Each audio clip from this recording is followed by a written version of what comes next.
lettuce is the leaves of variety of leafy green plants. Lettuce does contain a little dietary fiber, protein, carotene, vitamin C and folic acid.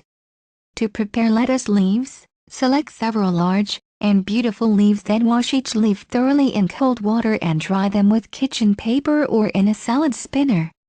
Lettuce is usually arranged and decorated on a serving dish or plate. Place the lettuce one on top of another in cut uniform strips about 1/4 inch wide. Place the shredded lettuce on a plate and use as a bed for the remaining ingredients, but it may also be cooked and eaten like spinach. Radishes may be red, the most common, white, or black and have pungent, white flesh. You can use radishes in several ways to form an attractive garnish. To make radish roses, cut off the green tops and a very small part of the bottom of the radish so that it can stand upright without tipping. With a very sharp knife, make a circular incision about 1/6 inch away from the skin. Then cut out small triangles with the base at the top and the tip pointing downward.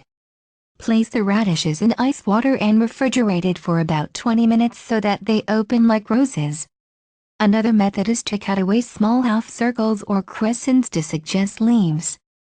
Place the radish, preferably a perfectly oval one, lengthwise between 2 knitting needles or pieces of wire. Cut it crosswise in January 16-inch thick slices. The needles will prevent you from cutting completely through the radish. Place the radishes in a small bowl. Sprinkle with a few teaspoons of salt and sugar and toss to coat. Refrigerate for 5 to 10 minutes or until wilted. Priscilla is a cooking lover, has been teaching in food industry almost 15 years. She has involved teaching in Chinese cooking, healthy food, Asian cuisine, Western style and etc. She would like to share with people a broad knowledge of and keen pleasure in the good healthy lifestyle of good eating through her many years of experience. If you like this video, please share, like, and subscribe to our channel. Have a nice day.